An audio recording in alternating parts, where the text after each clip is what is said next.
እግዚአብሔር በአዲስ ኪዳን የሰጠን ሕይወት መንፈሳዊ በድምጽ ውስጥ ያለ ረፍት ነው። ረፍቱ የሚመጣው ከድምጹ ነው። መጽሐፍ ሲናገር ዛሬ ድምጹን ብትሰሙ ልባችሁን እልከኛ አታድርጉ ብሎ ድምጹን ብትሰሙ ወደ ረፍቱ ትገባላችሁ። ስለዚህ ወደ ረፍት ምንገባው በድምጽ ውስጥ ነው። በጥቅሉ መንፈሳዊ ነገርን መረዳትና መቀበል መለማመድ ከፈለጋችሁ የእግዚአብሔርን ድምጽ ተከተሉ። አዲስ ኪዳን የድምጽ ሕይወት ስለሆነ ቁሳዊው ነገር ሊጠፋ ስለተወሰነ እግዚአብሔር እሱ ላይ ርስትህም አርገህ ተስፋህም ኪዳንህም አርገህ እንድትኖር አይፈልግም። እግዚአብሔር የሚፈልገውም የሚፈቅደው መንፈሳዊውን ዓለም ስለሆነ እንድትወርስ ያዘጋጅ። መንፈሳዊው ዓለም ቁሳዊው ላይ ፍጥረታዊው ላይ እንዲሰለጥን ነው የሚፈልገው። ትሰለጥንበታለህ እንጂ ርስትህ አይደለም፣ መጨረሻህ አይደለም። ይሄ ነው ሕይወቴ ማንነቴ ብለህ የምትቆመው አይደለም። ወረስኩት ያስኩት ተጠጥንበት ነው የሚፈልገው። ሰውየው ማየት ነው ምፈልግ ሲል ጌታ እይ ሲለው ነው የሚያየው። እይ ሲለው እውርነት አጠገቡ አለ። እውርነት ኢየሱስ ሲያልፍ ነበር። ኢየሱስ እይ ካለ በኋላ ግን ያያል። ስለዚህ ድምፁ ላይ ነው ገዥነት ያለው። እኛ ቸርች ነን። እኛ የክርስቶስ አካል የክርስቶስ መንፈስ ነው ያለን። አብ ኢየሱስን እንደላከው ኢየሱስ ደግሞ እኛን ልኮናል። ስለዚህ የኛ የምንለው መንፈሳዊ ኃይላችን፣ ስልጣናችን፣ ጉልበታችን ድምጽ ነው። ከድምጹ ጋር ነው አብረን መሄድ ያለብን። እዚህም ቁጭ ብለህ ልክ ሲነገር ነው ማመን ያለብን። ነብዩ ሲተነበይ ነው መቀበል ያለብን። የነብዩም ስልጣን ላንተ ነገርን ኩክ አርጎ አብስሎ የሆነ ፈጥሮ አርጎ መስጠት አይደለም። የነብዩም ስልጣን ቃል ማውጣት ነው፣ ድምጽ ማምጣት ነው፣ የእግዚአብሔር ድምጽ ሲመጣ። ስለዚህ ከድምጽ ጋር ነው የተያያዘው ነገራችን፣ መንፈሳዊነታችን፣ መገለጣችን ድምጽ ላይ ነው የሚያተኩረው፣ ድምጽ ላይ ነው የነገሩ ሚስጥር ያለው። ስለዚህ ድምጽ ላይ አተኩራችሁ ድምጽ ላይ አምናችሁ ነው ነገሮችን መከተል መቀበልና ማድረግ መኖር ያለባችሁ። ክርስትናችን የድምጽ ሚስጥር ስለሆነ ማለት ነው።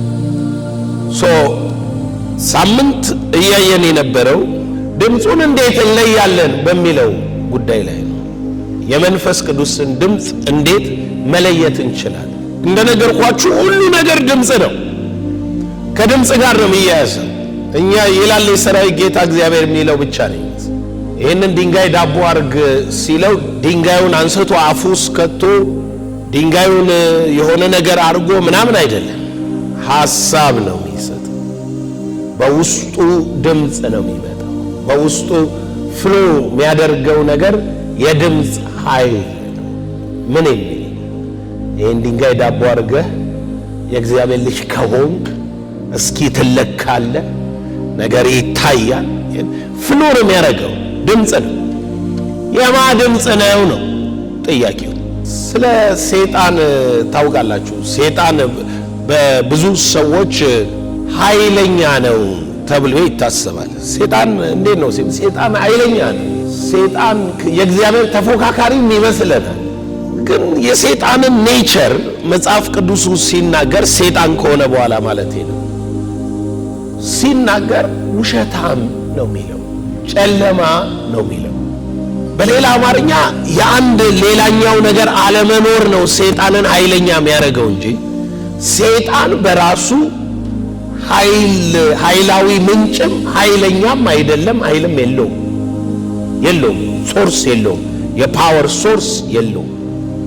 ለምሳሌ ውሸት ኃይል የሚኖረው እውነት በሌለበት ብቻ ነው እንጂ ውሸት በኔቸሩ ከንቱ ነው። ከንቱ ማለት ምንም ውሸት ውሸት ነው። እውነት በሌለበት ግን ውሸት ኃይል አለ። እውነት ስለሚመስል ኃይል አለ። ጨለማም ኃይል የሚኖረው ብርሃን በሌለበት ብቻ ነው። ብርሃን ባለበት ጨለማ የሚባለው ነገር የለም። ራሱ ጨለማ የሚባለው ነገር ኤግዚስት አያረግም። ስለዚህ እግዚአብሔር በሌለበት ነው ሰይጣን ኃይለኛ የምንለው እንጂ ሰይጣን የእግዚአብሔር ተፎካካሪ ፓርቲ አይደለም። በመፈንቅለ መንግስት ሊያረግ ሞክሮ ነበር ማለት እግዚአብሔርን ይገዳደራል ማለት አይደለም። ውጤቱንም አይተነዋል። እንደ መብረቅ ከሰማይ ወደ ምድር ተጣለ ነው የሚለው። ስለዚህ ወድቋል። ትክክለኛ ኔቸሩን ስታውቁ ሐሰተኛ የሐሰት አባት የዚህ ዓለም ወይንም የጨለማ ዓለም ገዢ ተብሎ ነው የሚጠራው። እንደሱ ከሆነ መጽሐፋችን የሚለው ሰይጣንን አሁን እንደምታስበው ጉሮሮ ለጉሮሮ ተናንቃ አታሸንፈው። በጌታና በኃይሉ ችሎት የበረታችሁ ሁኑ ብሎ የዲያብሎስን ሽንገላ ተቃወሙ ዘንድ እንዲቻላችሁ የእግዚአብሔርን ዕቃ ጦር ሁሉ አንሱ ወይንም ልበሱ። የዲያብሎስን ሽንገላ ነው የሚለው። ሰይጣንም ሽንገላ ነው ያለው። ቀጥሎ በሁለተኛ ቆሮንቶስም ላይ ብትመለከቱት ሐዋርያው ጳውሎስ የሚነግረን በሰይጣን እንዳንታለል ሐሳቡን አንስተውም። ሰይጣን the best weapon ምርጥ የሚለውን መሳሪያ ይዞ ነው ኢየሱስ ጋር የመጣው። ኢየሱስ ጋር ይዞ የመጣው ምርጥ መሳሪያው ሐሳብ ነው እንጂ ገፍትሮ አልጣለው። ሐሳቡን ካስተናገድክ ባሪያ ትሆንለታለህ። ባሪያ ከሆንክ በአካልም በሐሳብም ይረግጣል። አካላዊ እርግጫው ግን በሐሳብክ ውስጥ ከተሸነፍክ ነው። ሐሳቡን አንስተው የዚህ የአስተሳሰብ ጉዳይ ላይ ነው የሰይጣን ድምጽም አይቅምም ኃይልም ያለው። ስለዚህ ወገኖቼ ነገሩ ድምጽ ላይ የተያዘ ነው። ከድምጽ ጋራ ነው ምንሰራው። ዓለም በድምጽ የተሞላ ከሆነና እያንዳንዱ ነገር ድምጽ የሚሰጠን ከሆነ እንዴት ነው የመንፈስ ቅዱስን ድምጽ የምናውቀው ሚለው ላይ እያየን ነበርና አንደኛ ዮሐንስ መልእክት ምዕራፍ 4 ላይ ቤዛ አድርጌ ወዳጆች ሆይ መንፈስን ሁሉ አትመኑ፣ ነገር ግን መናፍስት ከእግዚአብሔር ሆነው እንደሆነ መርምሩ። አያችሁት እንዴት እንዳስቀመጠው። መንፈስን ሁሉ አትመኑ፣ ነገር ግን መናፍስት ከእግዚአብሔር ሆነው እንደሆነ መርምሩ። መንፈስ ከእግዚአብሔር ነው ወይ ብላችሁ ቼክ አድርጉ።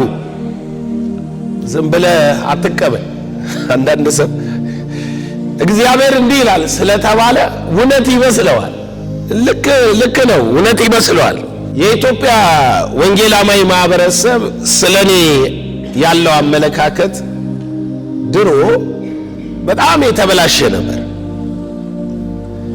ለምንድነው የተበላሸው? የኔ ተቃዋሚዎችን ስለሚያምኑ ነው የተበላሸው እንጂ እኔ እንደዛ ስለሆንኩ አይደለም። ምን ማለት ነው? በሌላ አማርኛ የእኔን ፈቃድ የማያውቅ ሰው፣ የእኔን ድምፅ ቃሌን ከኔ ያልሰማ ሰው ዘላለም እንዲህ ብሏል፣ ዘላለም እንዲህ ነው የሚያምነው፣ ዘላለም እንደዚህ ነው የሚሰራው፣ ዘላለም እንዲህ ነው የሚያደርገው። ስለ እግዚአብሔር ሰይጣን የሚነግራችሁን እኮ ነው የምታምኑት። ከእግዚአብሔር አፍ አትሰሙም። ከባለቤቱ ሳይሰማ የሚመልስ ስንፍና ኀፍረት ይሆንበታል። ሰው ከባለቤቱ መስማት አለበት። በሌላ አማርኛ የእግዚአብሔርን ድምፅ መለየት ከፈለጋችሁ መጀመሪያ የእግዚአብሔርን ፈቃድ ማወቅ አለባችሁ ማለት ነው።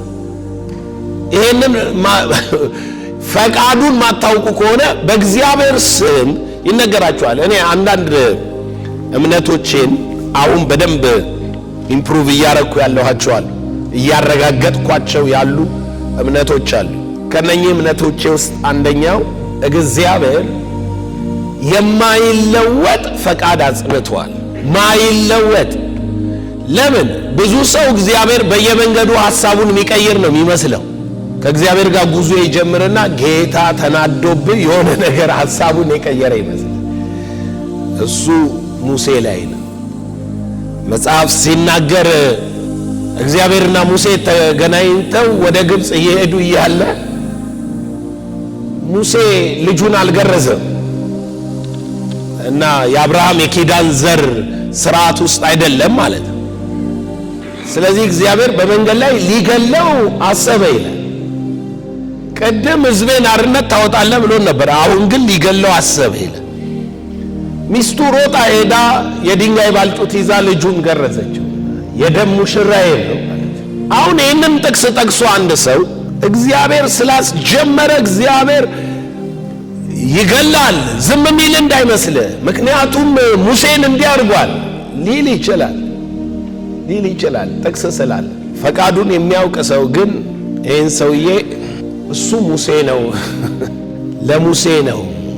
ለእኔ ፍጹሙ የእግዚአብሔር ፈቃድ በክርስቶስ ኢየሱስ አንድ ጊዜ ተገልጧል። ለዘላለም ሁለተኛ ሐሳብ እግዚአብሔር የለው። ከእግዚአብሔር ዘንድ በሆነው ምንጭ አንዴ ተፈጽሟል። ግን እዛ ላይ አልደረሳችሁም። በየመንገዳችሁ ሐሳብ ይቀያየራል። ፈቃዱን ስለማታውቁ ሐሳባችሁ በሚፈጥራቸው ንዴቶች ምን ማለት ነው? ካንተ ኢሞሽን ጋር የሚቀያየር የእግዚአብሔር ድምፅ። እኛ ራሳችን እንደሱ እኮ ነው። በህሊናችን ውስጥ ያለን አመለካከት እንደሱ ነው። ከኛ ሁኔታ ጋር የእግዚአብሔር ድምፅ አብሮ እግዚአብሔር ተናገረኝ ይላል ሰው። ለምን? ከሁኔታው ተነስቶ ህሊናው የሚፈጥረው ድምፅ አለ። ሐዋርያው ጳውሎስ እኮ ህሊናዬ ይመሰክራል ሲል ህሊናም ድምፅ አለው ማለት ነው። ለምሳሌ ጠጅን እየጠጣ ቱቦ ውስጥ እየወደቅ ስጋ ደካማ ነው ብትል ህሊና ድምፅ አለ አይደለ? ህሊና ድምፅ አለ። ህሊና ይጮህብሃል፣ ህሊና ይናገራል። እና ሰዎች የማ ድምፅ ይመስላቸዋል? የእግዚአብሔር ድምፅ ይመስላቸዋል። ኖ መርምሩ። መናፍስት ከእግዚአብሔር ሆነው እንደሆነ ምን በሉ? መርምሩ። እስኪ የዛሬው ትምህርቴ የተገለጠ የእግዚአብሔር ፈቃድ ማወቅ ላይ ነው። የተገለጠ የእግዚአብሔር ፈቃድ ማወቅ ላይ ነው። እናው ይህንን የምነግራችሁን ጉዳይ የእምነታችሁና የህይወታችሁ መሰረት አድርጋችሁ ከያዛችሁ 100% እነግራችኋለሁ። በተለይ የምታሰላስሉት ከሆነ ስታገለግሉ፣ ስትገቡ፣ ስትወጡ፣ ስትወድቁም ስትነሱ፣ ደግሞ ስትቆሙ ብቻ አይደለም ድምፁ የሚሰራው፣ ስትወድቁም ስትነሱ በህይወታችሁ ላይ የሚሆነውን ትለያላችሁ። የዮሐንስ ምዕራፍ 10 እውነት እውነት እላችኋለሁ ወደ በጎች በር በበሩ የሚገባ በሌላ መንገድ ግን የሚወጣ እርሱ ሌባ ወንበዴ ነው። በበሩ የማይገባ። አሁን ይህንን ጥቅስ ያነበበ ሰው ምን እንደሚያስብ እኔ ያውቃለሁ። የሆነ የበግ ጉሮኖ ነው የሚያስበው፣ ወይንም ቸርች በጎች የሞላንበት፣ ያው እኛ በጎች ነን ታውቃላችሁ፣ በጎች የሞላንበትን ምናምን የቸርች በር ምናምን ነው የሚያስበው። ሌባና ወንበዴ አንተ ውስጥ ነው የሚገባውና የሚወጣው፣ ሐሳብክ ውስጥ ነው። it's about in you፣ አንተ ውስጥ ነው ነገር ያለው። በጣም ብዙ ሰው በሬን ጠብቅ ሲባል የግቢውን በር ያስባል። ሌባ ወደ ቤት እንዳይገባ ደጁን ነቅቶ ምን የሚጠብቅ ደጁን የሚጠብቅ ደጅን። ክርስትና በጣም ቤዝ የሚያደርገው ውስጥህ ላይ ነው፣ አንተ ፐርሰኑ ላይ፣ በተለይ ደግሞ ሐሳብክ ላይ። እውነት እውነት እላችኋለሁ ወደ በጎች በረት በበሩ የማይገባ በሌላ መንገድ ግን የሚወጣ እርሱ ሌባ ወንበዴ ነው። አያችሁ፣ ላይ ይላል ሌባ ወንበዴ። ልጠይቃችሁ፣ እችኑ ሌባና ወንበዴ የሚለውን ሐሳብ ያዙና ወደ ታች ወረዱ። ሌባው ቁጥር 10 ሌባው ሊሰርቅ አሁን ዘላለም ሌባ ማን ነው እንዴ? በጣም እኮ እንደኔ እንደዚህ ዝምጥ ያለ ሌባም እኮ አለ አይደል? ሌባ የግድ ቀዳዳ ልብስ የለበሰ ጫማው የተቀደደ ምናምን ነው ሰውነቱ ያደፈ ነው አይደለም። ሚኒስተር ሆኖ ሌባ አለ እኮ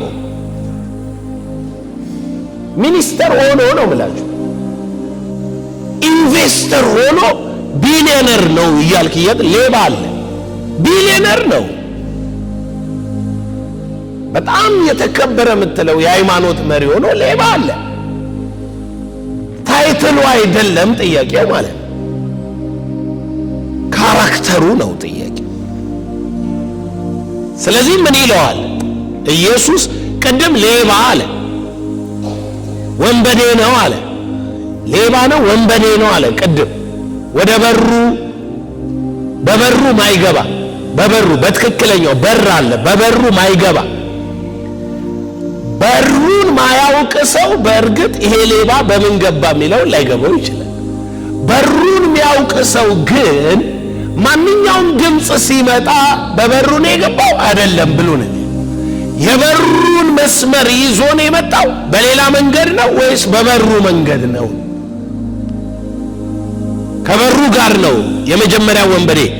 ይሄንን ወንበዴ ፐርሰናል ካራክተሩን ሲነግረን ምን አለ? ሌባው ሊሰርቅ፣ ሊያርድ፣ ሊያጠፋ እንጂ ስለሌላ አይመጣም። ላይፍሽን ዲስከሬጅ የሚያደርግ፣ ሆፕለስ የሚያደርግ፣ ኮንዴም የሚያደርግ፣ ፍርሃት የሚለቅ ሌባው ሊሰርቅ ነው የሚመጣው። አቅምህን፣ ቪዥንህን፣ ህይወትህን ዲስትራክት የሚያደርግ ፊውቸርን የሚያጨልም ሌባ ነው። እየሸነገለ ቢሆን እያሻሸ ቢሆን መልካም የሚመስል ወጥመድ እያሳየ ቢሆን ሊገል ነው፣ ሊያርድ ነው፣ ሊያጠፋ ነው እንጂ ስለሌላ አይመጣም። ስለ ራሱ ደግሞ ሲናገር እኔ ሕይወት እንዲሆንላችሁ ሕይወት እንዲበዛላችሁ መጣሁ አለ።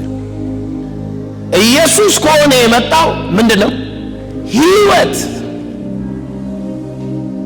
ድምፅ ለይ ነው ያልኩ እንዴ?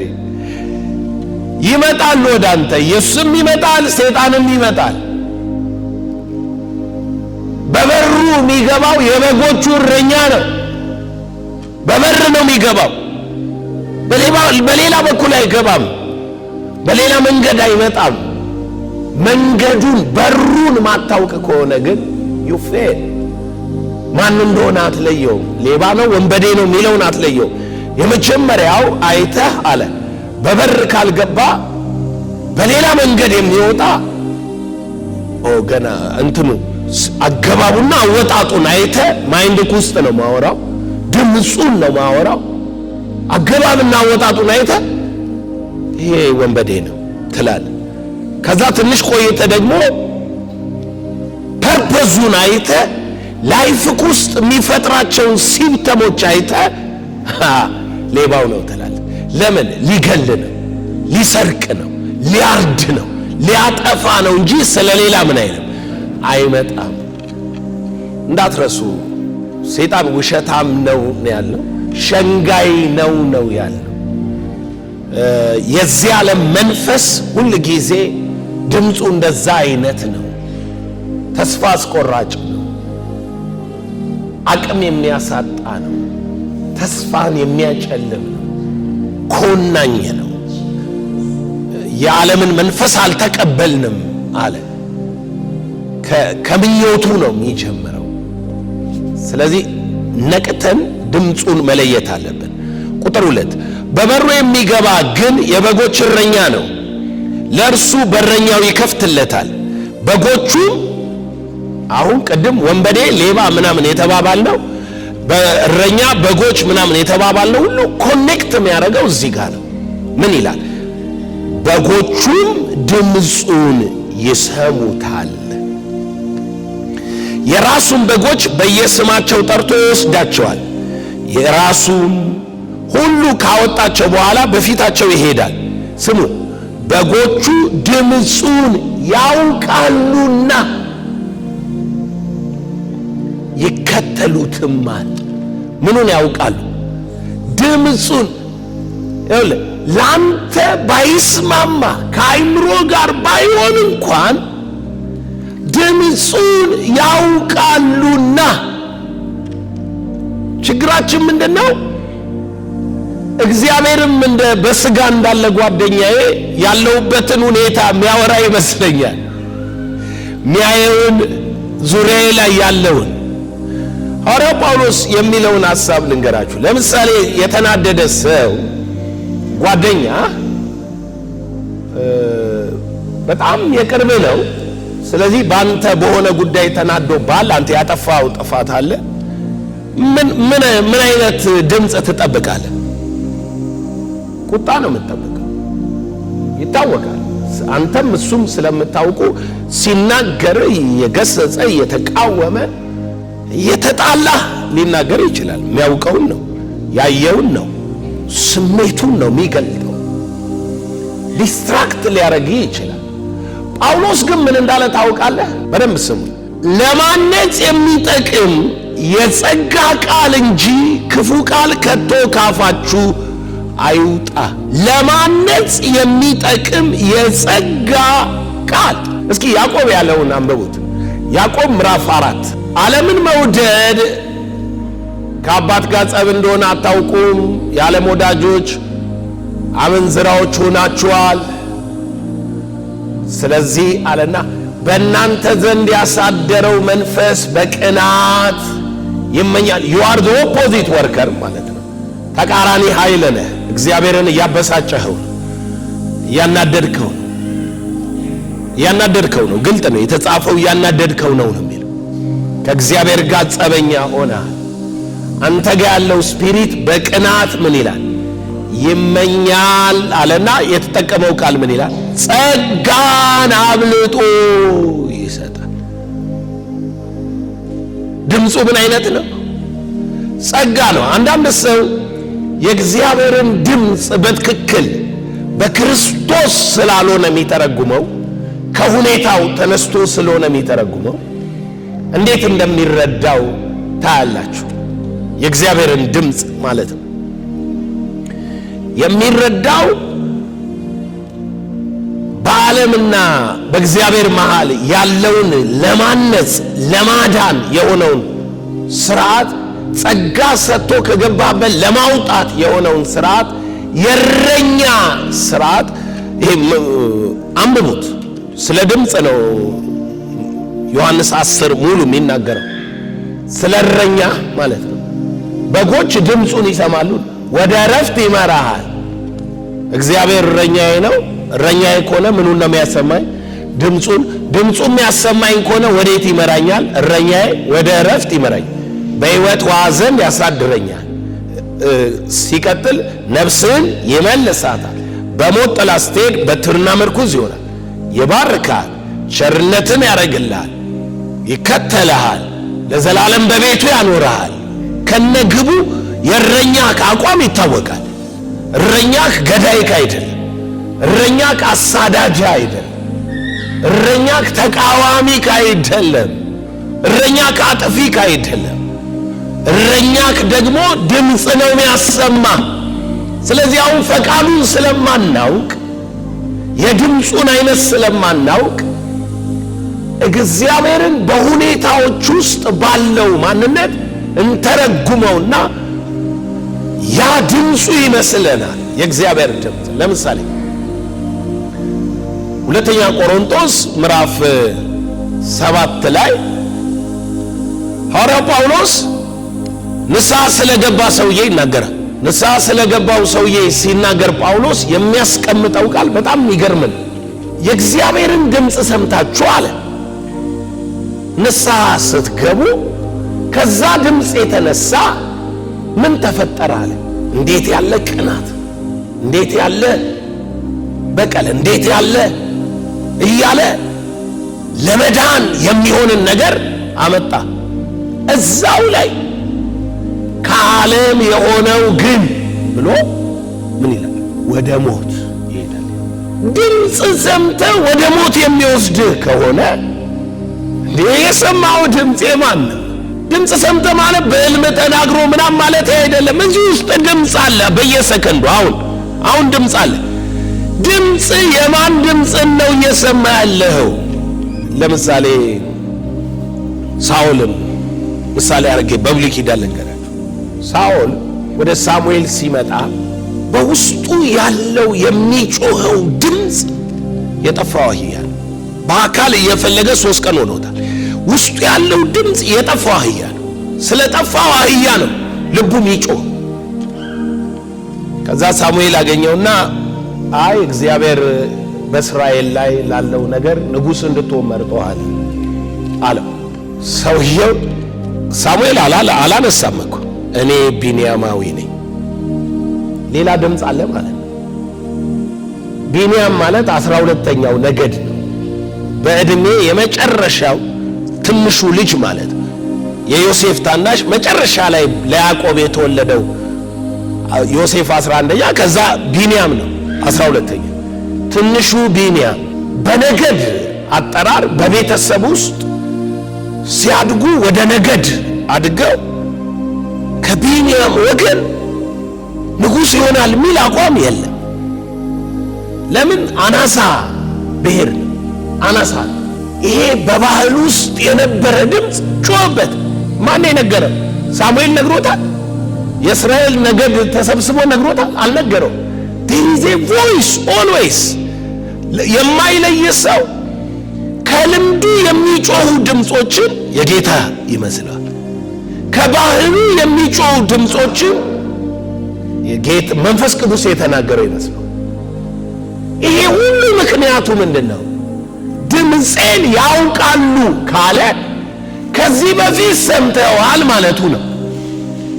ድምፄን ያውቃሉ ካለ የመለየት አቅም አላቸው ማለቱ ነው። ይለያሉ ማለት ነው። ድምፁ ምን እንደሚፈቅድ ምን እንደማይፈቅድ ማታውቅ ከሆነ ምን ላይ የሱ ፈቃድና የልቡ ሐሳብ ነው የሚለውን ማታውቅ ከሆነ ምትሰማቸው ድምጾች በሙሉ የእግዚአብሔር ምትሰማቸው ድምጾች በሙሉ ፍርድና ኩነኔ የሚያመጣ ቁጡ ኃይለኛ ከመሰለ መጀመሪያ ምክር አድርገን የምንነግር ፈቃዱን እወቅ ነው። ፈቃዱን እወቅ። የመንፈስ ቅዱስን ድምፅ እንዴት እለያለሁ? ፈቃዱን እወቅ። ልክ ፈቃዱን ካወቅክ በኋላ ሁኔታዎች ድምፅ ይፈጥራሉ። የራስክ ሕሊና ድምፅ ይፈጥራል። ሰይጣን ድምፅ አለው። ሰዎች ድምፅ አላቸው። በእግዚአብሔር ስም የሚናገሩ ሰዎችም አሉ። እግዚአብሔር ብለው ድምፅ አላቸው። ራእይም ያዩዋሉ፣ ህልምም ያዩዋሉ፣ ብዙ መገለጥ የሚያወሩም አሉ። ድምፅ አላቸው። ፈቃዱን የምታውቅ ከሆነ ይገባሃል። ነቢዩ ባቢሎን ውስጥ ሆኖ ማለት ነው ውሽ ያደርጋል። ኢየሩሳሌም ሄደን እግዚአብሔር አይጥለንም ይመልሰናል ምናምን ይላል። ኢየሩሳሌም የነበረው ኤርምያስ ደብዳቤ ጻፈላቸው። መጀመሪያውኑ ወደዛ ምርኮኛው ናችሁ የሄዳችሁት እግዚአብሔር ምድሪቱ ላይ ምን ስለሆነ ጥፋት ስላጠፋችሁ 70 ዓመት ተቆጥቷችሁ ነው ምርኮኛው ነው የሄድከው። ስለዚህ አሁንም ያ 70 ዓመት እስኪፈጸም አትመለሱምና ቤት ስሩ ያላቸው ነው የምነግራችሁ። ተዋለዱ ብዙ። አሁን ይሄንን መንፈሳዊ ድምፅ ነው ብሎ የሚቀበል ሰው አለ? የለም።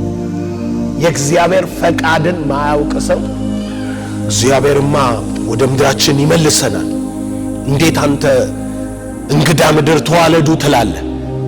ግን እግዚአብሔር ወስኗል። ምኑን ያወቀ ሰው?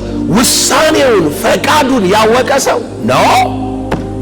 በቃ የእግዚአብሔር ሐሳብ ባቢሎን ላይ 70 ዓመት እንድንኖር ይሄ ይታወቃል ማለት አለ። ዳንኤል ትንቢተ ዳንኤል ምዕራፍ 9 ላይ ምን ይላል ሲናገር ከቁጥር 1 ጀምሮ ዳንኤል የትንቢት መጽሐፎች እያጠናው ይላል የኤርምያስ መጽሐፍ ላይ 70 ዓመት የሚል አገኘው። 70 ዓመት የሚል ከዛ ስቆጥር 70 ሞላ። እንደነኛ ሰዎች እንመለሳለን እዚህ አገራችን አይደለም እንደሚሉት ሰዎች አይደለም ትንቢቱ አሁን ይመጣለን። አሁን ቁጥሩን ስላገኘው የእግዚአብሔር ፈቃድ ምን ብሏል? ተፈጽሟል። 70 ዓመት ሞልቷል። ስለዚህ ጌታ ሆይ ቃልህ በኤርምያስ አፍ እንዲህ ነበርና 70 ዓመት ስለተፈጸመ መልሰን አለ።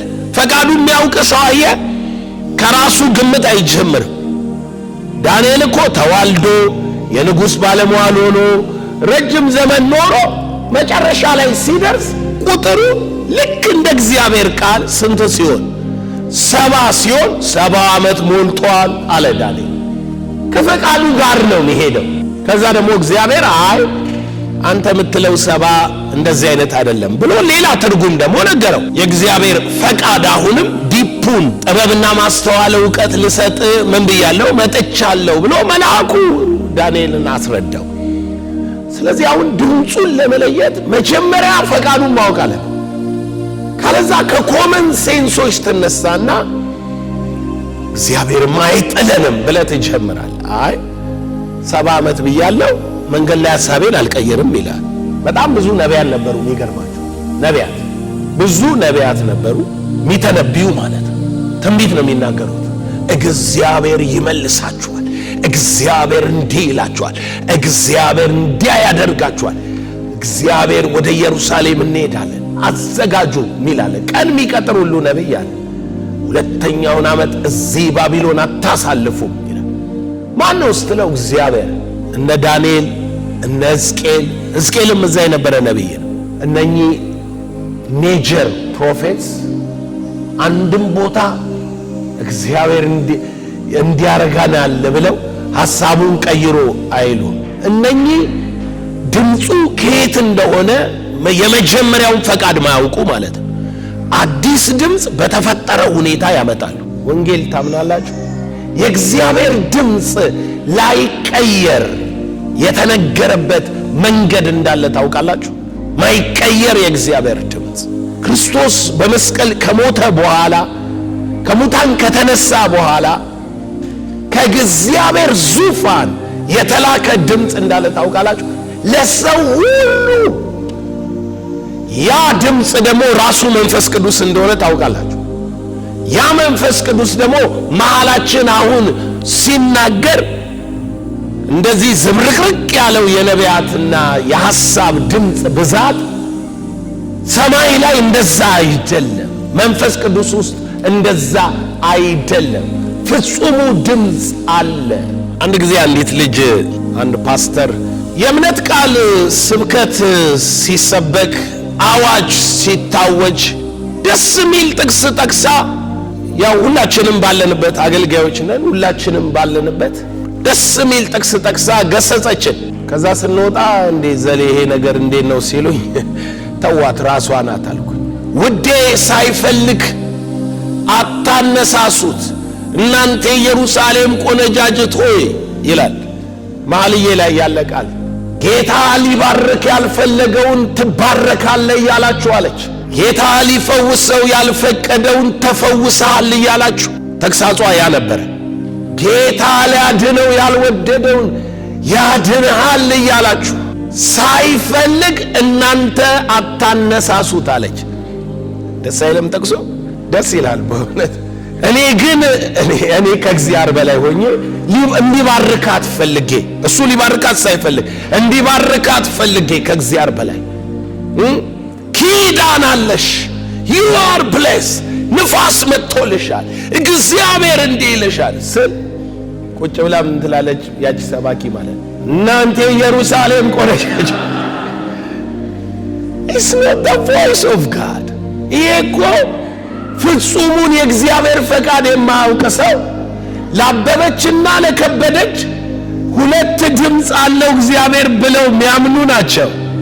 ከዙፋኑ የመጣው ድምፅ የምን ድምፅ ነው? የጸጋ ድምፅ ነው። ማንንም በራሱ ማወቅ ምን አይልም አይፈልግም። ማንም በክርስቶስ ቢሆን አዲስ ፍጥረት ነው። ከጎን ላለው ሰው አንተ የክርስቶስ እንደሆንክ በለ፣ እኔም የክርስቶስ ነኝ በለ። ለእኔ የተለየ ድምፅ የለውም በለ፣ ለአንተም የተለየ ድምፅ የለውም በለ። በልጁ ተናግሮሃል በለ። the final word ልጁ ነው። ለምን እንደሆነ ልንገራችሁ። the final word ልጁ ነው። ዘላለም ፕራክቲካል ስናረገው የተለያየ ደረጃ ላይ ላለን የተለያየ ሁኔታው ስላለን ሰዎች አንድ ድምፅ ነው የሚመጣልን። አዎ፣ ግን መረዳትህ አንድ አይሆንም። ለምን? ባለህበት ሁኔታ ስለሆነ የሚመጣው። እግዚአብሔር ግን ሐሳቡን አይቀይርም። አልጋ ላይ ላለና እስር ቤት ውስጥ ላለ ሰው አንድ አይነት ድምፅ አይመጣልም። አልጋ ላይ ላለ ሰው በክርስቶስ ኢየሱስ መፈወሱ ይመጣለታል። እስር ቤት ላለ ሰው ደግሞ በክርስቶስ ላይ ያለው ነፃነት ይመጣለታል። ማይለወጠው ፈቃድ ግን በክርስቶስ። አንተን አልጋ ላይ ስለሆንክ እግዚአብሔር ላንተ የተለየ ፈቃድና ሐሳብ የለው። አንተ እስር ቤት ስገባ የለው። አንተንም እሱንም ያውቃችሁ በክርስቶስ ነው። ጌታ ይመስገን። ክርስቶስ ሁሉ ነው፣ በሁሉ ነው። ክርስቶስ ሁሉንም በሁሉም ነው። ሁሉ በሁሉ ነው። ጌታ ያንተ ሁኔታ ይገባዋል፣ ሌላ ሰው አይገባው። አንድ ሰውዬ ነብር ቧጠጠዋል እና ነብር የቧጠጠው ሰው በጣም ያመዋል እና ሰዎች እየመጡ እንዴት ነው ያረግ ምናምን ያደክሙታል። ከቧጠጠው በላይ ወሬያቸው አደከሙ እና ሰውየው ምን አለ? እስኪ ነብር የቧጠጠው ፈልጋችሁ አምጡልኝ አለ። ማለት ኤክስፕሌን ሊያደርግላቸው አልቻለም። እና ነብር ከዚህ በፊት የቧጠጠው የዳነ ሰው መጣ። ሰውየውን አይቱት እንዴት ያረጋል እንደምን ያረጋል አላለው። አለቀሰ፣ ዝም ብሎ አለቀሰ። ምን ነው ሲባል አይ ኖ ዘ ፊሊንግ አለ። ከዚህ በፊት ሲቧጠጠኝ ምን እንደነበር ህመሙ ይገባኛል። ይገባል። ከኢየሱስ በቀር ማንም ፊሊንግን ሼር ሊያረግ አይችልም። ህመምህን ታሞ ሲል ታሞ ረድክም፣ ግን እሱ እስከ ሲኦል ፊሊንጉን ያውቃል። ሰይጣን ምን ያህል ክፉ እንደሆነ ያውቃል ኢየሱስ። ምን በሱ ጥንስስ አንተ ችግር ሰይጣን ነው አይደለም ስትል ጌታ ያውቃል። በዚህ መንገድ ማን ምን እንደሚያመጣ በምን እቅድ ይሄ ነገር እየሆነ እንዳለ ጌታ ያውቃል። አልፎበታል። ሽንገላውን ያውቀዋል። ወጥመድ ዘርግቶ ሰይጣን ሊይዝ ሲጥር ኢየሱስ ኦልሬዲ ያውቀዋል። ስለዚህ ወጥመዱ ከመፈንጠሩ በፊት ምልክት ይሰጣል፣ ያነቃሃል፣ ድምፁን እንድትለይ ያደርጋል። ድምፁ ዕብራውያን መጽሐፍ ላይ እንሄድና ሁለት የድምፅ መንገድ አለ። ምዕራፍ 1 ሁለት የድምፅ መንገድ አለ። አንደኛው ያንደኛው አካል ስለሆነ ከዚህ በኋላ ሌላ ድምፅ አይመጣም። ድምፅ አይመጣም ማለት ይሄው ይነገርሃል ማለት ነው እንጂ አንተ ፐርሰናሊ ድምፅ አይመጣልህም ማለት አይደለም። አንተ በደረስክባት ሁሉ ድምፅ አለ። ከጎን ላለው ሰው ዛሬ ድምፁን ብትሰማ፣ መቼ? ዛሬ ዛሬ ድምፅ አለ። ዛሬ ትቀባላችሁ። ዛሬ ድምፅ አለ። ዛሬ እግዚአብሔር እጅ ይሰራል። ዛሬ አንዳችሁ የገባችሁበት አስቸጋሪ ነገር ነው፣ ሌላኛችሁ ደግሞ ደስታ ውስጥ ናችሁ፣ ሌላኛችሁ የሆነ እንትን ውስጥ ናችሁ። አንዱ ምክር ነው የሚፈልግ። ለሁላችሁም ድምፅ ዛሬ አለ። ግን ለማናችሁም አዲስ ፈቃድና ድምፅ የለም። ምክንያቱም የሚነገር ድምፅ ለአንተ እንደ ብሉይ ኪዳን እንደነበሩት ነቢያት ነቢይ ልኮል በነቢይ ድምፅ ሊመጣ ያለ የሚነግር ነገር የለም። ወይንም ተስፋ ሰጥቶ በሰጠ ተስፋ ሊያበረታታ የሚሞክረው ነገር የለውም። ጌታ እምነት ነው። ዕብራውያን 1 ከጥንት ጀምሮ እግዚአብሔር በብዙ አይነትና በብዙ ጎዳና ለአባቶቻችን በነቢያት ተናግሮ ምን ብሎ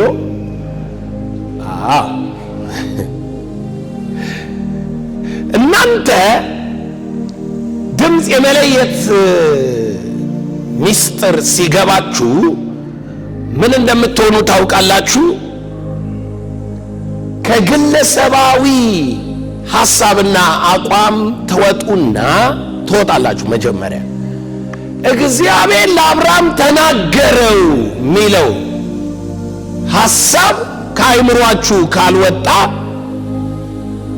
ዛሬም ድሮ ነው የዛሬ 27 28 ዓመት መንገድ ላይ ወንጌል እየሰበኩኝ አንደኛው ስሰብከው እኔ ክርስቲያን ነኝ እንኳን ምንድነው ስለው ከኔ መጣሁ ስለው አይ እኔማ በእግዚአብሔር ድምጽ ነው አዲስ አበባ የገባሁት። ምን ብል ከሀገር ከዘመድ ከወገኖች ተለየተ እኔ ወደ ማሳይ ምድር ሂድ ብሎኝ ከቤቱ ወጥቶ መጣ አዲስ አበባ። እውነቱን ነው፣ ድምፁ እኮ እውነት ነው። ግን እኔ ወደ ማሳይ ምድር አዲስ አበባ አይደለም።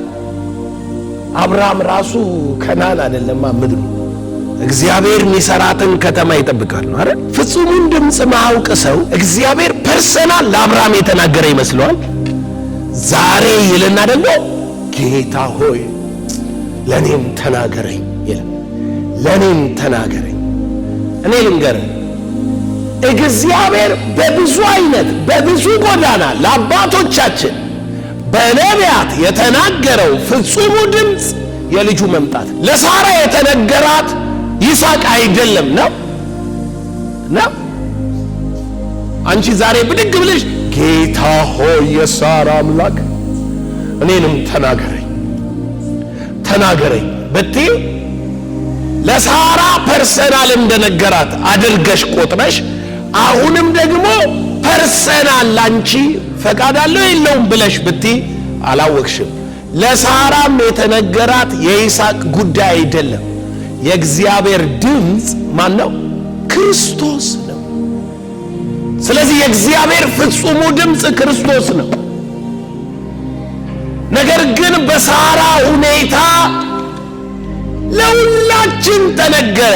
ከጎን ላለው ሰው ለሳራ የተነገረው ለኔም ነው ለካ በለ።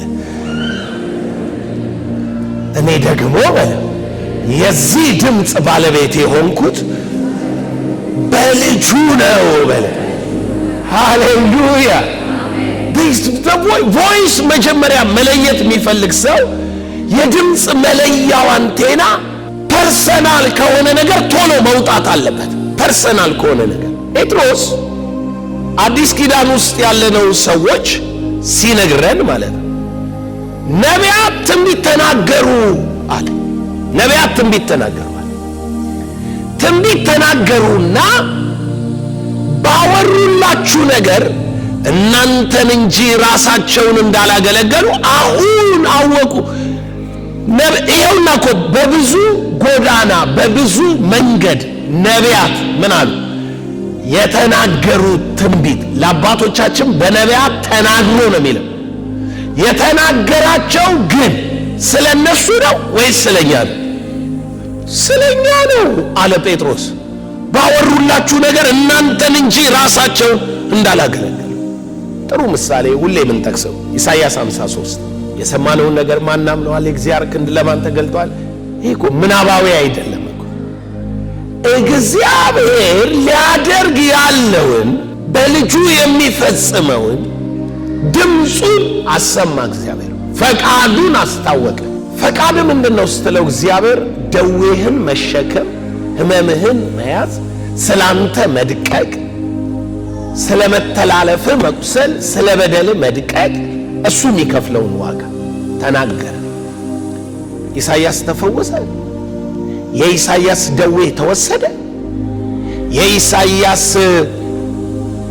በደል ተሻረ? ተሽሯል? አልተሻረ፣ አልተወሰደ። ኢሳይያስ ስለተነበየ በኢሳይያስ ዘመን የነበሩ ትንቢቱን የሰሙ ሰዎች ደዌያቸው ተወሰደ? ሕመማቸውን ተሸከመ? አልተሸከመም። ለምን? በትንቢቱ መሰረት በእርሱ ቁስል ስለሚል የሚቆስለው ፐርሰን ምን ይላል? ያስፈልጋል። ስለዚህ ኢሳይያስ 53 ስለማን ነው የተተነበየ? ከወንጌል ጀርባ ለሚመጡት፣ ከቆሰለ በኋላ ምን ለሚሉት? ለሚመጡት። ስለዚህ አሁን የእግዚአብሔር ድምፅ አፈር ድሜን ትበላታለህ ሲልህ አንድ ነቢይ መጥቶ ምንድነው የምትለው? አንተን ወይስ ኢሳይያስን ልመነው? የሚነግርህን ፐርሰናል ሲቹዌሽናል ትንቢት አንተ እግዚአብሔር በነቢያት ተናግሮ ብለህ ትቆማለህ። ትንቢት ነግሮኛል። ምን ብሎ?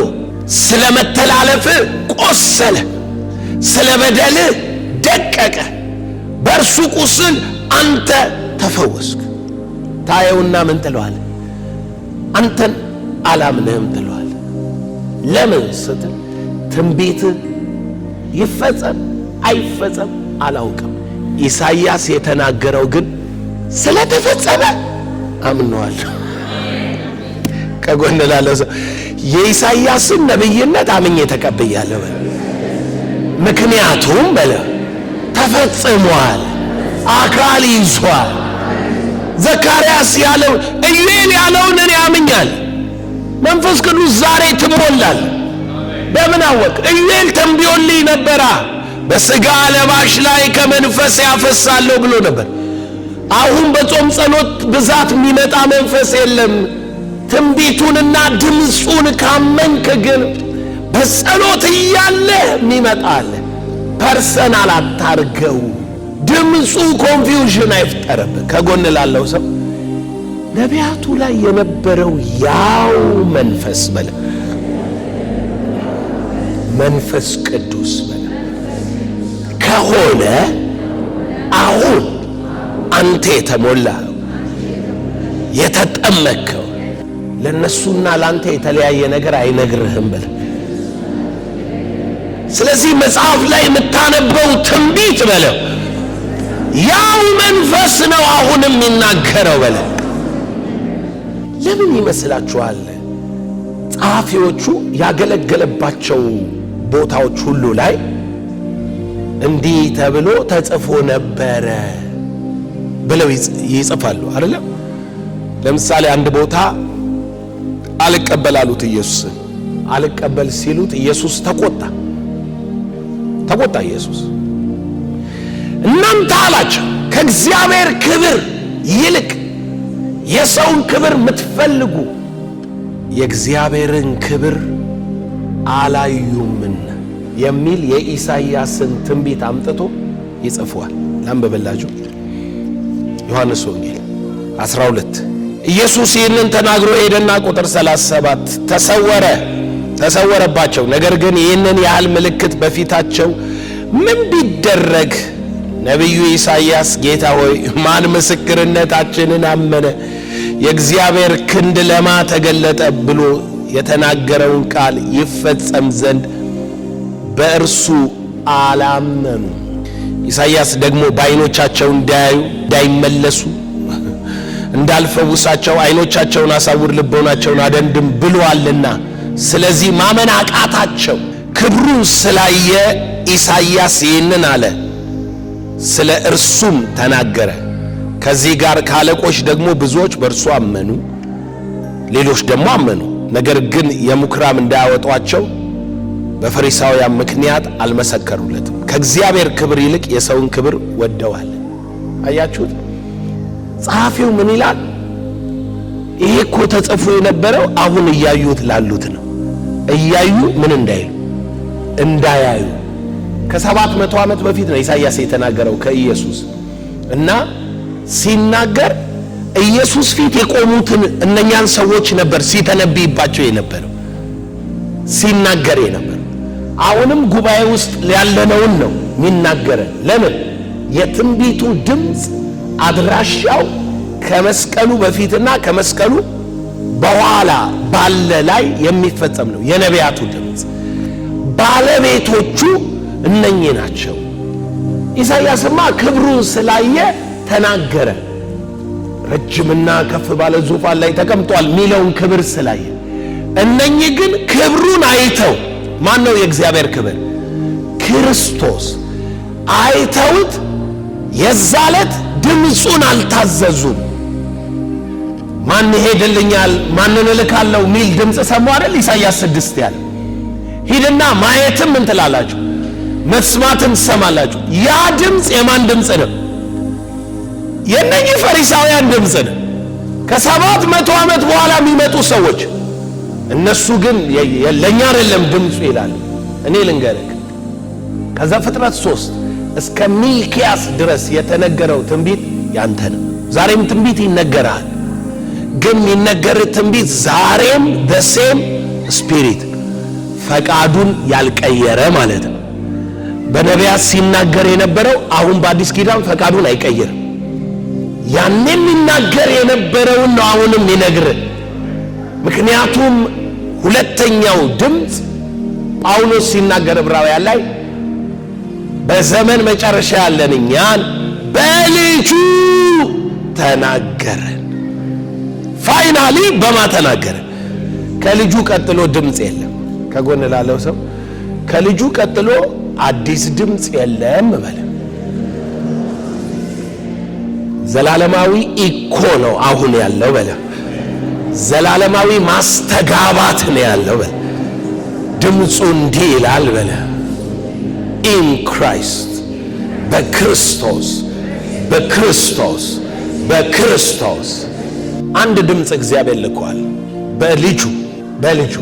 ሰዎች ብድግ ብለው የሚያነሷቸው ሐሳቦች እንዳሉ አውቃል። በልጁ የመጣው ድምፅ ልጁ ምድር ላይ ባስተማረ ጊዜ የነበሩ ትምህርቶቹ ናቸው ብለው ልክ ነቢያት በስጋ በነበሩ ጊዜ እንደተናገሩት ከዛ በኋላ ኢየሱስም በስጋ በነበረ ጊዜ የተናገረውን ትምህርት እሱን ነው ድምፅ አድርገው የሚቆጥሩት አይደለም። ከጎን ላለው ሰው እንዲበለው ኢየሱስ ካስተማረው በላይ የሆነው ድምፁ ይጮሃል በለ። which is the loud voice ያደረገው ስጋን መግደል የሚችሉትን አትፍሩ በእምነት ኑሩ ማለት ነው። ፕሪንሲፕል ነው የነገረ። ያንተ አይደንቲቲ እዛ ድምፅ ውስጥ የለም። ነፍሳችሁን መግደል የሚችለውን ፍሩ ሲል ትምህርት ነው።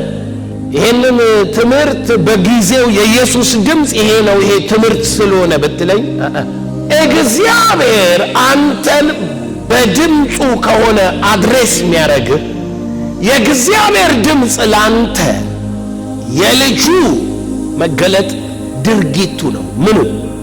መስቀሉ። ከጎን ላለው ሰው የመስቀሉ ቃል የእግዚአብሔር ላንተ የልጁ ድምፅ ነው በለ። የእግዚአብሔር ላንተ ያለው ድምፅ የመስቀሉ ቃል። አንዳንድ ጊዜ የኢየሱስ ትምህርትን በቀጥታ ወስደነው መጽሐፍ ቅዱሱን መርህ ላይ አድርገን መንፈስ ቅዱስ አሁን የመጣበትን ድምፅ መንፈስ ቅዱስም ደግሞ በጊዜው ድምፅ አምጥቶ ይነግረናል የሚል ሐሳብ ይዘን እንማራለን፣ እናስተምራለን። እንደሱ አይደለም። እስኪ መንፈስ ቅዱስ ድምፅ በኢየሱስ ምን እንደሚል ስሙት። ዮሐንስ ወንጌል 16 ኢየሱስ እንዲህ አለ፣ የምነግራችሁ ገና ብዙ አለኝ፣ ነገር ግን አሁን ልትሸከሙት አትችሉ። ስለዚህ ኢየሱስ ድምፅ አድርጎ ያልሰጠን ነገሮች አሉ ማለት ነው። ለምን ሲባል የነበርንበት ሁኔታ ገና ቤዛ አላገኘንም። ገና የእግዚአብሔር ፈቃድ ምን እንደሆነ ምን አላለን አልገባንም። እግዚአብሔር ፍርዱ፣ ኩነኔው፣ ውሳኔው ምን እንደሆነ አልተረዳንም፣ አላወቅንም። ገና አላወቅንም። ፐርሰናል የሆነ ሰው በሰውነቱ ያለበት ጊዜ ላይ ነው የነበርነው።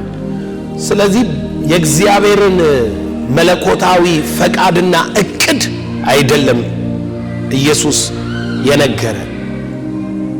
ኢየሱስ ግን ብዙም ነግራችሁ ነገር አለ፣ አሁን ግን ልትሸከሙት አትችሉም አለና ግን ግን ካለ ቀጥሎ የሚመጣው ቃል ያፈርሰዋል። የመጀመሪያው ግን እርሱ የእውነት መንፈስ በመጣ ጊዜ ወደ እውነት ሁሉ ይመራችኋል።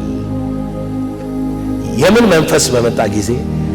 የእውነት መንፈስ በመጣ ጊዜ ድምፅ ነው። አሁንም ይመራችኋል። ወደ ምን? ወደ እውነት። በሌላ አማርኛ እውነትን ሊሸከሙ የሚችሉበት ሁኔታ ላይ አይደሉም ያሉት። ፖይንቱ ምንድነው? ዋት ኢዝ ትሩዝ ኢን ኒው ቴስተመንት። በአዲስ ኪዳን እውነት ምንድነው? በአዲስ ኪዳን እውነት ምንድነው? በአዲስ ኪዳን ኤፌሶን መጽሐፍ ምዕራፍ 1 ቁጥር 13 እናንተ ደግሞ የእውነትን ቃል ይኸውም የመዳናችሁን ወንጌል ሰምታችሁ እስኪ ድኛለሁ በሉ።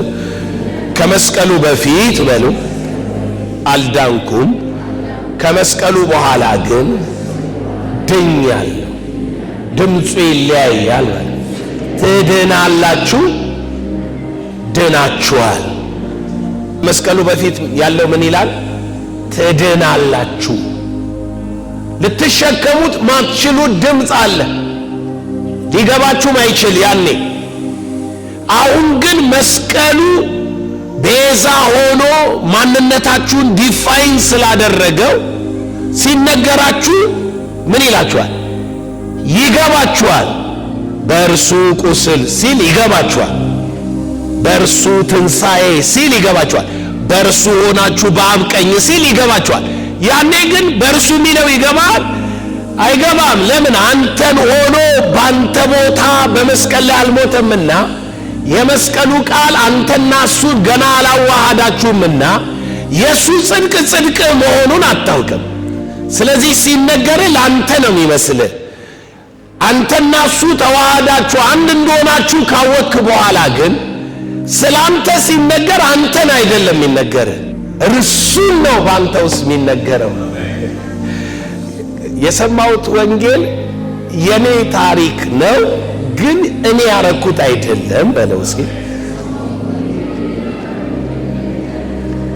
ስለ እኔ እርሱ ያደረገውን ነው በለው። ስለዚህ ሲነገረኝ በግል ታሪኬ ላይ ተመስርቼ እምነቴን እዛ ላይ አላቆመው። የኔ እምነት እርሱ ስለ እኔ የሆነውን ነው። የእግዚአብሔር መንፈስ ድምፅ ይሄ ነው በለው። ቆይ እንቀጥለው። ምን አለ? ግን እርሱ የእውነት መንፈስ በመጣ ጊዜ ወደ እውነት ሁሉ ይመራችኋል። የሚሰማውን ሁሉ ይናገራል እንጂ ከጎን ላለው ሰው መንፈስ ቅዱስ አሁን አዲስ ድምፅ ካመጣለ መንፈስ ቅዱስ አይደለም። እግዚአብሔር አዲስ ድምፅ የእግዚአብሔር መንፈስ ተብሎ አዲስ ድምፅ ካመጣለ መንፈስ ቅዱስ አይደለም። የሚሰማውን ሁሉ ይናገራል እንጂ ከራሱ አይናገርም። ይሄ በአብና በወልድ መሃል ያለ ምናምን መበላለጥ ልዩነት ከራሱ ምናምን ሚል አይደለም። ኢየሱስ ራሱ በራሱ የኖረው ነገር የለም። ከመወለዱ እስከ ሞቱ እስከ አብ ቀኝ የነቢያት ትንቢት አረ በመጽሐፍ ስለኔ ምን እንዳለ እንደተጻፈ ብሎ አይደል የመጣው። ስለዚህ ኢየሱስም የራሱን አልኖረማ። ያንተ ፈቃድ ይሁን እንጂ የኔ ፈቃድ አይሁን ያለው። ስለዚህ የኢየሱስ ኑሮም ቢሆን የራሱ አይደለም፣ የአባቱን ፈቃድ ነው ያደረገ። እግዚአብሔር ስንት ነው? አንድ ነው። ከአንድ ልብ፣ ከአንድ ፈቃድ፣ ከአንድ ሐሳብ ነው የመጣው። ወንጌሉ አንድ ነው። አንተ ጋር ደርሶ ያ ፈቃድ ሊወድህ ልጁን ላንተ አሳልፎ ሊሰጥ አሁን መንፈስ ቅዱስ አዲስ ፈቃድ ይዞ እዚህ ቁጭ አይል። ከራሱ አይናገርም፣ የሚመጣውን ይነግራችኋል አለና ስሙ፣ እርሱ ያከብረኛል፣ ለእኔ ካለኝ ወስዶ ይነግራችኋል። ከጎን ላለው ሰው ሚነግርህ ራሱ ለኢየሱስ ከሆነው ነው በለ።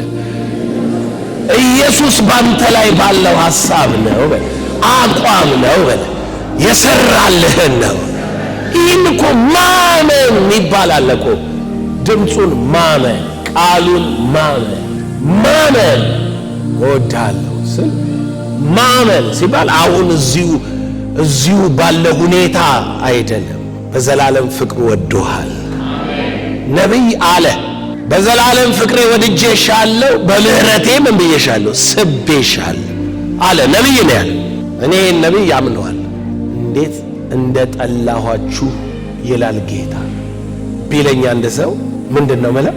የራስን ብሶት ራስን ንገረን እንጂ ጌታ በነቢይ አፍ ምን ብሏል? ወድጃችኋለሁ ብሏል። ታምናለህ? ታምናለህ ነው። አሁን ያለውን ነው የምታምነው። አሁን በእግዚአብሔር ስም አሁን የሚነገርህ ሰው እውነት የሚለው እሱ ራይትና ኤክስ የሚሰጠውን ነው እንጂ እግዚአብሔር እውነት ያለውን አይደለም። መንፈስ ቅዱስ ወደ እውነት ይመራል። አንተን ልጠይቅህ፣ መጽሐፍ ቅዱስ ይገባል። መንፈስ ቅዱስ እየመራ ከሆነ ወደ ማን ነው የሚመራ? ወደ ኢየሱስ ነው። ራስን እንድትመስል ነው፣ የልጁን መልክ እንድትመስል ነው። ወደ ልጁ ነው የሚመራክ፣ ልጁን እንድታውቅ፣ ልጁን እንድትረዳ። ላንተ እውነት ደግሞ ምንድነው? አሁን እየኖርክበት ያለው ሪያሊቲ። ሁላችሁም በእግዚአብሔር እውነት ለብልጽግና ተጠርታችኋል። በእግዚአብሔር እውነት፣ በእናንተ እውነት አስተዳደጋችሁ፣ አገራችሁ ትንቢት እስኪመጣላችሁ ማለት በዘራችሁ የሌለ የብልጽግና ደረጃና ክብር ላይ ትገባለ ሲል ምን ትለዋል? አሜን። ከዛን ቀን ጀምሮ ሪያሊቲ የነበረውን በቤተሰብህ ምትለውን ትተዋለህ። ለምን? ጌታ ተናግሮኛል። ምን ብሎ ተናግሮሃል? በዘርህ የሌለ አንተ የምታገኘው አለ ብሎኛል። አያውን እምነት የሆነልህ ፐርሰናሊ ዘርህን አድሬስ ስላረገ ነው እንጂ ኢን ክራይስት ከሆንክ ጀምሮ ለብልጽግና ተጠርታል፣ ለበረከት ተጠርታል፣ ለክብር ተጠርታል፣ ለጽድቅ ተጠርታል፣ ለብርሃን ተጠርታል፣ ለቅድስና ተጠርታል፣ ለልጅነት ተጠርታል። ሁሉ ከእግር በታች እንዲገዛ ተጠርታል። ለተጠሩት የዘላለም ርስት የተስፋ ቃል ምን እንዲሆኑ? ወራሽ እንዲሆኑ ለተጠሩ። ከተጠራ ጀምሮ እግዚአብሔር ድምፁን በልጁ ነው የሚያሰማ። መንፈስ ቅዱስ ጠላቶችህ ሊገሉ እንደፈለጉ ስለሚያውቅ ድምፁን ያሰማ። መርሳት የሌለበት ግን ሁል ጊዜ ድምፁ ላንተ ለሚበልጥ ሕይወትና ረፍት ነው። ኢየሱስ ጌታ ነው። በእግራችንን ቆምና እንጸልያለን።